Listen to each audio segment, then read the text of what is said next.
ဟုတ်ကဲ့အားလုံးပဲမင်္ဂလာပါမင်းတို့ထိုင်းရန်ပေါ်မှာကြိုဆိုပါရရှင်ထိုင်းရန်ပေါ်ကတော့မင်းတို့ကိုပိုင် brand ဖြစ်တယ်ကိုပိုင် design တွေနဲ့လည်းမင်းတို့ထွက်ရှိထားပြီးဖြစ်ပါတယ်နောက်ထပ် design အတစ်တွေလည်းမင်းတို့ကိုပိုင် design နဲ့ထွက်ရှိထားဖို့မကြာခင်ရောက်ရှိလာတော့မှာဖြစ်ပါတယ်မင်းတို့နောက်ထပ်ထိုင်းရန်ပေါ်နဲ့မင်းတို့ပတ်သက်တဲ့ပေါ့နော် brand ပေါ့နော်မင်းတို့ design ကိုပိုင် design လေးလည်းအများကြီးထွက်ရှိထားဖို့ရှိပါတယ်ရှင်နောက်ထပ်တစ်ခုကတော့မင်းတို့ကိုပိုင်စက်ရုံနဲ့မင်းတို့ကိုပိုင်ထိုင်းရန်ပေါ် brand ကိုပိုင် design လေးတွေကိုမင်းတို့မကြာခင်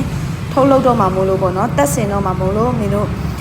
ယုံကြည်စိတ်ချစွာနဲ့မင်းတို့ထိုင်းရန်ပုံကိုလာရောက်ကြည့်ရှုဝယ်ယူအားပေးနိုင်တယ်ဆိုတဲ့အကြောင်းကိုမြင်ကဒီကောင်းလေးပါလိုက်ပါတယ်နော်မင်းတို့ထိုင်းရန်ပုံ brand ကတော့မင်းတို့ကိုပိုင် brand ကိုပိုင် design တွေနဲ့အများကြီးထွက်ရှိဖို့ရှိပြီးတော့ကိုပိုင်စက်ရုံနဲ့မင်းတို့မြန်မာနိုင်ငံမှာတက်ဆင်သွားမှာမို့လို့မင်းတို့အပူပစ္စည်းအတွက်ကောပေါ့နော်မင်းတို့ကြံတဲ့ quality ပိုင်းနေအတွက်ကောမင်းတို့စိုးရင်ပူပန်စရာမလိုတော့ဘူးပေါ့နော်ယုံကြည်အားပေးဖို့ပဲလိုပါတယ်เนาะမင်းတို့စီမှာဆိုရင်မင်းတို့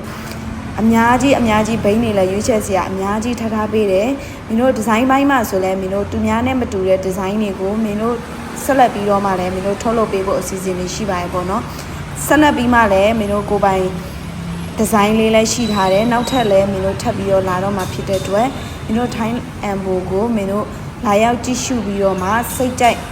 ပြီးဆိုမှမင်းတို့ဝယ်ယူအားပေးနိုင်နေပေါ့နော်အားလုံးကိုကျေးဇူးတင်ပါတယ်နော်မင်းတို့ထိုင်းရန်ပေါ်ကတော့မင်းတို့ပေါ့နော်မန္တလေးမြို့မှာဆိုရင်မင်းတို့ကိုပိုင်ဆိုင်နဲ့မင်းတို့9ဆိုင်ဖွင့်လှစ်ထားပြီးတော့နေဆိုင်မှာလည်းမင်းတို့အတီးအများကြီးဖွင့်လှစ်နေပါပြီ